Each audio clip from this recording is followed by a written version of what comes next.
សូមជម្រាបសួរពុកម៉ែបងប្អូននៅពេលនេះខ្ញុំបាទសូមលើកយកតម្រុយឆ្នោតវៀតណាមម៉ោង 1:30 នាទីម៉ោង 4:30 នាទីម៉ោង 6:30 នាទីថ្ងៃទី9ខែមេសាឆ្នាំ 2025 ដើម្បីមកចែកជូនពុកម៉ែបងប្អូនមុននឹងចូលដល់តម្រុយឆ្នោត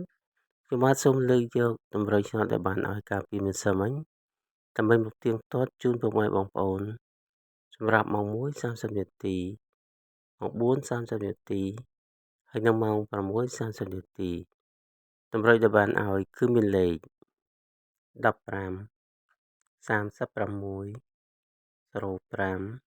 49លេខអុសមាន2ខ្ទង់គឺអុសខ្ទង់30ហើយនិងអុសខ្ទង់40បន្តមកទៀតនេះខ្ញុំបាននឹងផ្ទៀងផ្ទាត់ជូនពុកម៉ែបងប្អូនសម្រាប់ម៉ោង 1:30 នាទីម៉ោង 1:30 នាទីគឺយើងត្រូវបានប៉ុស A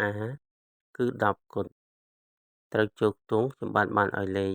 15ស្របម៉ោង 1:30 នាទីគឺយើងត្រូវបាន1គ្រាប់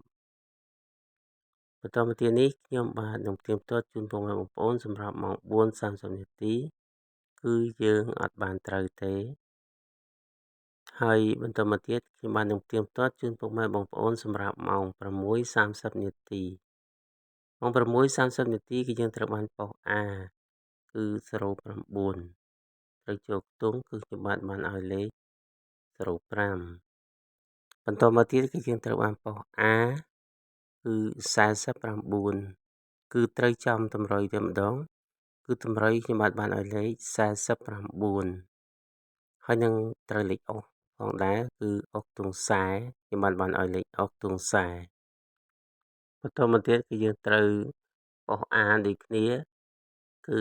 47គឺត្រូវលេខអុសសរុបម៉ោង 6:30 នាទីគឺយើងត្រូវបាន3គ្រាប់បន្តមកទៀតនេះខ្ញុំបាននឹងលើកយកតម្រុយសម្រាប់ថ្ងៃទី9ខែមេសាឆ្នាំ 2025ដើម្បីមកចែកជូនពុកម៉ែបងប្អូនតម្រុយគឺមានលេខ03 33 43 59លេខអុសមាន2ខ្ទង់គឺអុសខ្ទង់0ហើយនិងអុសខ្ទង់40សូមពុកម៉ែបងប្អូនជួយចុច Subscribe ហើយនិងសញ្ញាមេដៃជាសញ្ញាកណ្ដឹងដើម្បីទទួលបានវីដេអូថ្មីៗដែលខ្ញុំបានចេញជារៀងរាល់ថ្ងៃ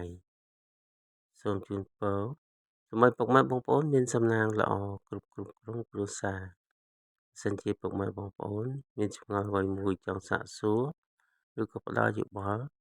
សូមខមមិននៅខាងក្រោមសូមអភ័យទោសចំពោះការខុសឆ្គងដោយអចេតនាណាមួយសូមអរគុណសូមជម្រាបលាជួបគ្នានៅវីដេអូក្រោយៗទៀត